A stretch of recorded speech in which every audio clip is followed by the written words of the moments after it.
എല്ലാ മനുഷ്യരും ആഗ്രഹിക്കുന്ന ഒരു കാര്യമാണ് ആശ്വാസം അല്ലെങ്കിൽ സമാധാനം. ഈശോ അതുകൊണ്ട് ഇന്നത്തെ സുവിശേഷത്തിൽ നമ്മളോട് പറയുകയാണ്, നിങ്ങൾ എൻ്റെ അടുക്കൽ വരുവിൻ, ഞാൻ നിങ്ങളെ ആശ്വസിപ്പിക്കാം. I will give you the rest. Eesho പറയുന്ന ആ ആശ്വാസം അത് ഒരു ഉറക്കത്തിൽ നിന്ന് കിട്ടുന്ന ഒരു വിശ്രമമല്ല. അത് യഥാർത്ഥത്തിൽ മനുഷ്യൻ്റെ നിർമ്മലമായ ഒരു മനസാക്ഷിയിൽ നിന്നുണ്ടാകുന്ന ആശ്വാസം, ദൈവം നൽകുന്ന വല്ലാത്തൊരു ആത്മീയമായ ആശ്വാസം. അതാണ് ഈശോ പറയുന്ന ആശ്വാസം. പക്ഷെ നമ്മുടെ ഇന്നത്തെ ലോകത്തിൽ എല്ലാ തരത്തിലും നമ്മൾ പുരോഗതി കൈവരിച്ചവരാണ്. ഒരുപാട് ദൂരം നമ്മൾ പിന്നിട്ടു. നമ്മൾ സമയത്തെ കുറക്കാനായിട്ട് യന്ത്രങ്ങൾ വരെ കണ്ടുപിടിച്ചു. പക്ഷേ എങ്കിലും നമുക്കിപ്പോൾ ഒന്നിനും സമയമില്ല. ആശയവിനിമയത്തിനായിട്ട് നൂതനമായ പല കാര്യങ്ങളുമുണ്ട്. പക്ഷെ ഇപ്പോഴും നമ്മളെ ഏകാന്തത വേട്ടയാടിക്കൊണ്ടിരിക്കുകയാണ്.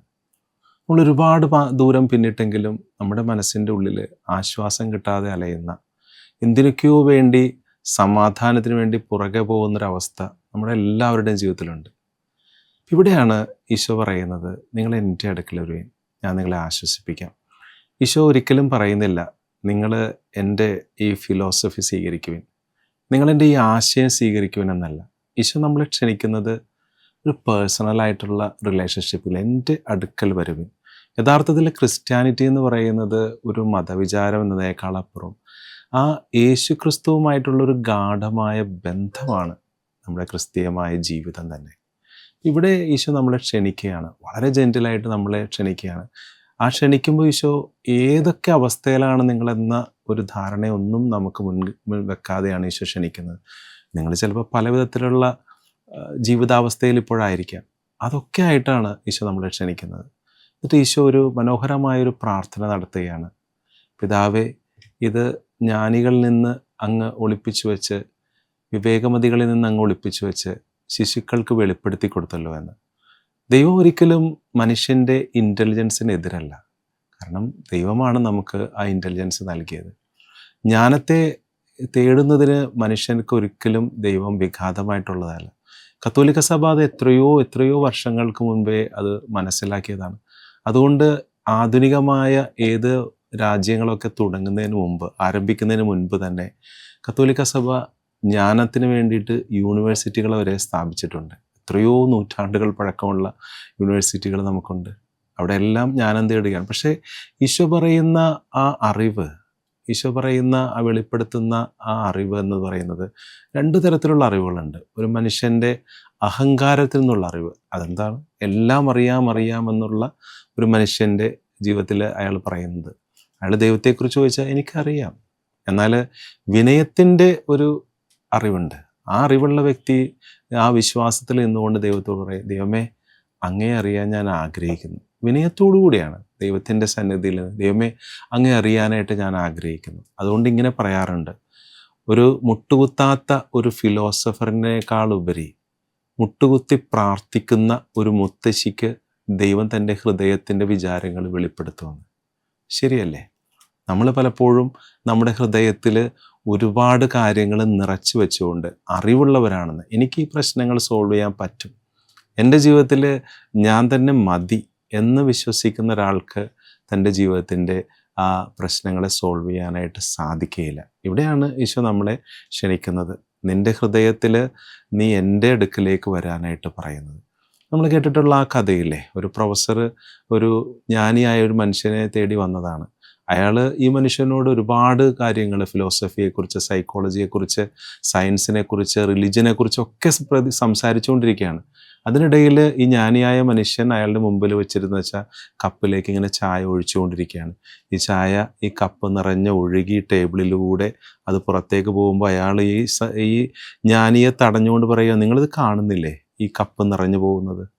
അപ്പോഴവിടെ വെച്ച് അയാൾ പറയുകയാണ്, നീയും ഇങ്ങനെ തന്നെയല്ലേ, നിൻ്റെ ഉള്ളിൽ ഒരുപാട് കാര്യങ്ങൾ നിറച്ചു വെച്ചിരിക്കുകയാണ്. അപ്പോൾ പിന്നെ എങ്ങനെയാണ് നിനക്ക് ഞാൻ പുതിയതായ ഒരു ജ്ഞാനത്തെ തരാനായിട്ട് സാധിക്കുക? ഇതുപോലെ തന്നെയാണ് നമ്മുടെ അവസ്ഥയും. ഈശോയെക്കുറിച്ച് പേഴ്സണലായിട്ടുള്ള റിലേഷൻഷിപ്പിലേക്ക് നമുക്ക് വരണോ? കർത്താവ് പറയുന്നത്, എൻ്റെ അടുക്കിലേക്ക് വരുവിനെന്ന് പറയുമ്പോൾ നിൻ്റെ ഹൃദയത്തിൽ ആ എല്ലാവിധ മുൻവിധികളെയും മാറ്റിവെച്ചുകൊണ്ട് കുഞ്ഞുങ്ങളെപ്പോലെ അറിയാനായിട്ട് ആഗ്രഹിച്ചുകൊണ്ട് ദൈവത്തിൻ്റെ അടുത്തേക്ക് വരിക. എനിക്ക് ഈ പ്രോബ്ലം സോൾവ് ചെയ്യാൻ സാധിക്കുന്നില്ല, ദൈവത്തിന് സാധിക്കുമെന്ന് പറയുന്ന ഒരു പാപിയിലാണ് മാനസാന്തരം ഉണ്ടാകുന്നത്. വിശുദ്ധന്മാർക്ക് ദൈവത്തെക്കൊണ്ട് ആവശ്യമുണ്ടെന്ന് അവർ ചിന്തിക്കുന്നിടത്താണ് അവർ വിശുദ്ധിയിലേക്ക് വളരുന്നത് അനുദിനം. അപ്പോൾ നമ്മുടെ ജീവിതത്തിൽ ദൈവത്തിലേക്ക് വരാനായിട്ട് വിഘാതമായ മനസ്സിൽ ഒരുപാട് കാര്യങ്ങൾ നിറച്ചു വെച്ചിട്ടുണ്ടെങ്കിൽ അതിനെല്ലാം ഒന്ന് മാറ്റി വെച്ചുകൊണ്ട് ദൈവത്തിൻ്റെ അടുത്തേക്ക്. അപ്പോൾ ഈശോ പറയുകയാണ്, എൻ്റെ നുകം വഹിക്കാനായിട്ട് എളുപ്പമുള്ളതാണ്, ഭാരം കുറഞ്ഞതാണ്. ഈശോ നമ്മളോട് പറയുന്ന വാഗ്ദാനത്തിൽ ഭാരമില്ലാത്തൊരവസ്ഥ ഉണ്ടാകുമെന്നല്ല, മറിച്ച് ഈശോ തരുന്ന നുകം വഹിക്കാൻ എളുപ്പമുള്ളതാണ്. അപ്പോൾ അതെങ്ങനെയാണ് വഹിക്കാൻ എളുപ്പമുള്ള നുകമായിട്ട് പറയുന്നത്? ഈ നുകം എന്ന് പറയുന്ന ആശയം നമ്മൾ മനസ്സിലാക്കിയെടുക്കുമ്പോൾ 2 കാളകളെ അവരുടെ നടുവിൽ ഇങ്ങനെ പൂട്ടുന്ന നുകമാണ്.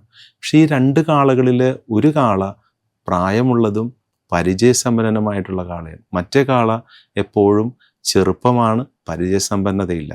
ഇവിടെ ഈ നുകം ഈ കാളകളുടെ നടുവിൽ ഇങ്ങനെ വെച്ചു കൊടുക്കുമ്പോൾ ശരിക്കും ഈ പ്രായമുള്ള പരിചയസമ്പന്നനായ ഈ കാളയാണ് ആ നുകം വലിച്ചു കൊണ്ടുവന്നത്. മറ്റേ ആളിങ്ങനെ തോളിൽ വെച്ചിട്ടേ ഉള്ളൂ, അയാളത് ശീലിക്കുകയാണ്. അങ്ങനെയാണ് യഥാർത്ഥത്തിൽ ഒരു നുകം ഉപയോഗിച്ച് ഒരാൾ ഉഴയുന്നത്. അപ്പോൾ ഇവിടെ ഇതിൻ്റെ അർത്ഥം എന്താ? ഇവിടെ നമ്മുടെ നുകം വഹിക്കാനായിട്ട് പരിചയസമ്പന്നനായ ദൈവം നമ്മുടെ കൂടെ ഉണ്ട്. പക്ഷേ നമ്മൾ ഇതിൽ നിന്നിങ്ങനെ മാറി നിൽക്കുകയാണ്. ഈ നുകം നമുക്ക് ഷെയർഡ് ബർഡൻസ് ആണ്, ദൈവം നമ്മളോടൊപ്പം വഹിക്കുന്നതാണ്. നമുക്കറിയാം, അങ്ങനെയുള്ള ഒരാൾ വഹിക്കാനായിട്ട് എളുപ്പമുള്ളതാണെങ്കിൽ നമുക്ക് വലിയ ഭാരം തോന്നുന്നില്ല. ഒരു കുട്ടിയെയും കൊണ്ട്, ഒരു കൊച്ചനിയത്തെയും കൊണ്ട് അയാൾ ഇങ്ങനെ കയറ്റം കയറുന്നതിനിടയിലുള്ള കഥ നിങ്ങൾ കേട്ടിട്ടുണ്ടായിരിക്കാം. ആ കഥയിൽ ആ കുട്ടിയെ ഇങ്ങനെ ഭാരം ചുമന്നു പോകുന്നത് പോലെ ഈ കുഞ്ഞനിയത്തെയും കൊണ്ട് കയറുമ്പോൾ ഒരാൾ ചോദിക്കുന്നുണ്ട്, കനമില്ലേ എന്ന്. അപ്പോൾ ഇയാൾ തിരിച്ചു പറയുകയാണ്, തീർച്ചയായിട്ടും, പക്ഷേ ഇതെൻ്റെ അനിയത്തിയാണ്. അവിടെ ആ കനം അവൾക്ക്, ഭാരം അവൾക്ക് ഇല്ലാത്ത പോലെ തോന്നുകയാണ്. ഇവിടെ നമ്മുടെ ജീവിതത്തിൽ ഭാരം നമ്മൾ വഹിച്ചുകൊണ്ട് യാത്ര ചെയ്യുമ്പോൾ ദൈവം നമ്മുടെ ആ ചുമലിൽ അപ്പുറത്ത് നമുക്ക് ഈ ഭാരത്തിൻ്റെ ലഘൂകരിച്ച് തരുന്നൊരവസ്ഥ നമുക്ക് നൽകും. ഒരു വിധത്തിൽ നമ്മൾ ആ സ്നേഹം കൊണ്ട് നമ്മൾ ആ ഭാരത്തെ എടുക്കുന്നു. ഒരു ഭർത്താവ് ജീവിതത്തിൽ ചില ത്യാഗങ്ങൾ ഏറ്റെടുക്കുന്നത്, ഭാര്യയ്ക്ക് വേണ്ടി, മക്കൾക്ക് വേണ്ടി ജീവിതത്തിലെ ഭാരങ്ങൾ ഏറ്റെടുക്കുന്നത് സ്നേഹത്തോടെ ആണെങ്കിൽ അപ്പോൾ അവിടെ ആ ഭാരമല്ലാതെയായിട്ട് മാറും. ഞാൻ സൂചിപ്പിച്ചതുപോലെ അത് ഭാരം ഒരു ഷെയർഡായിട്ടുള്ള ഒരു ഭാരമാണ്. ഇവിടെ ഈശോ നമ്മളെ കൂടെ വഹിക്കാമെന്നുള്ള, നമ്മൾ എന്തുകൊണ്ട് ആ ശക്തിയെ സ്വീകരിക്കുന്നില്ല? ആ ശക്തിയുടെ അടുക്കൽ നമ്മൾ പോകുന്നില്ല. ഒരു കൊച്ചുകുട്ടി അവൻ അപ്പനോടൊത്ത് വിറക് വെട്ടിക്കൊണ്ടിരിക്കുന്നതിനിടയിൽ അപ്പനോട് ഇങ്ങനെ ഓരോ വിറകുകൾ എടുത്ത് ശേഖരിച്ച് ദൂരെയുള്ള സ്ഥലത്ത് കൊണ്ടുപോയി ഇങ്ങനെ അവൻ വെക്കുകയാണ്. അപ്പോൾ ഈ കുട്ടി അപ്പനോട് പറയുകയാണ്, അപ്പം ഞാനും കൂടി സഹായിക്കാം. അപ്പം പറയും, വേണ്ട മോനെ, ഞാൻ ഒറ്റയ്ക്ക് അത് ചെയ്തോളാം. അപ്പോൾ ഇവൻ പറയില്ല, അപ്പൻ ഇത്രയും നേരമായിട്ട് ഇത് ചെയ്യണമല്ലോ, ഞാനും ചെയ്യാം. അവൻ അങ്ങനെ വിറകെടുത്ത് കൊണ്ടുപോയി വെക്കുകയാണ്. കുറേ കഴിഞ്ഞപ്പോഴേക്കും അവൻ ക്ഷീണിച്ച് അവന് വിറകെടുക്കാൻ പറ്റുന്നില്ല. അപ്പോൾ അവനിങ്ങനെ സങ്കടത്തോടുകൂടി അപ്പനെ നോക്കുമ്പോൾ അപ്പൻ പറയും എടുക്കാൻ പറയും. അപ്പം പറയും, എനിക്ക് സാധിക്കുന്നില്ല അപ്പാന്ന്. അപ്പോൾ ഈ അപ്പൻ ഇവനോട് ചോദിക്കാൻ, നീ നിൻ്റെ സർവ്വ കഴിവുകൾ ഉപയോഗിച്ചില്ലല്ലോ? അപ്പം പറയും, ഇല്ലേ, ഞാൻ ഉപയോഗിച്ചില്ലേ? അപ്പം അപ്പം പറയാണ്, നീ എന്നോടൊന്നും പറഞ്ഞില്ലല്ലോ, നിൻ്റെ കഴിവിൽ ഞാനും കൂടി ഇല്ലേ? അപ്പോഴാണ് അവനത് മനസ്സിലാകുന്നത്. യഥാർത്ഥത്തിൽ നമ്മുടെ ജീവിതത്തിൽ നമ്മളിങ്ങനെ ഭാരം വഹിച്ചുകൊണ്ട് പോകുന്നവരാണെന്ന് നമ്മൾ വിചാരിക്കും, ഈ നുകം വഹിച്ചുകൊണ്ട് പോകുന്നവരാണെന്ന് നമ്മൾ വിചാരിക്കും.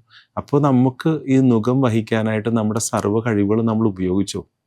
ഈശോ നമ്മളോട് ചോദിക്കുകയാണ്, ഈ നുകം ഞാൻ വഹിക്കാം, എൻ്റെ നുകം വഹിക്കാൻ എളുപ്പമുള്ളതാണ്, നിൻ്റെ ചുമലിലിരിക്കുന്ന ഈ ഭാരം ഞാനും കൂടി വഹിക്കാമെന്നേ. ശരിക്കും പറഞ്ഞാൽ അങ്ങനെയാണെങ്കിൽ നമ്മുടെ ജീവിതത്തിൻ്റെ ഈ ഭാരം നമുക്ക് ലഘൂകരിക്കാനായിട്ട് സാധിക്കും. പക്ഷെ ഇവിടെ ഒരു കാര്യമുണ്ട്, ഈശോ നമ്മളോട് പറയുകയാണ്, ഞാൻ വിനീത ഹൃദയനാണെന്നാണ് ഈശോ പറയുന്നത്. അപ്പോൾ ഈശോ പറയുന്നതിൻ്റെ അർത്ഥം, learn from me, I am meek and humble.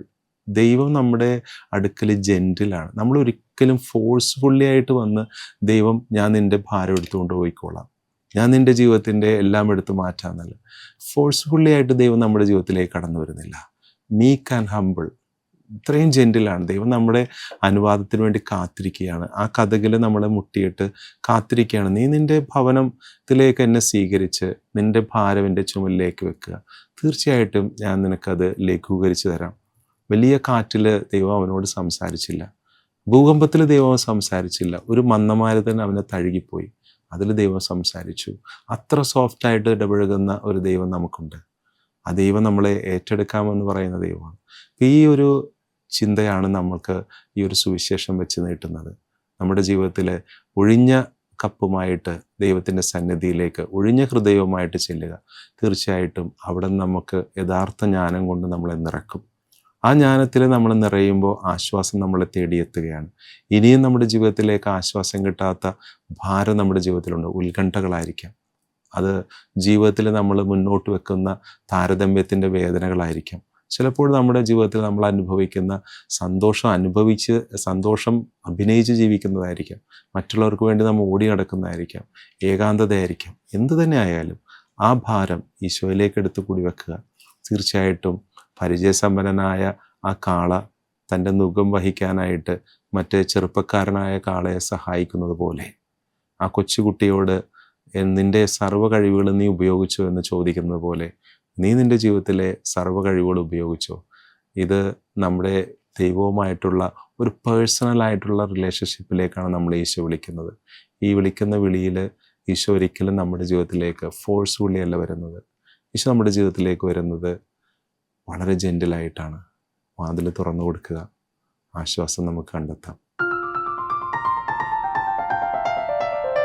വചനജായ വചനജായ വചനജായ വചനജായ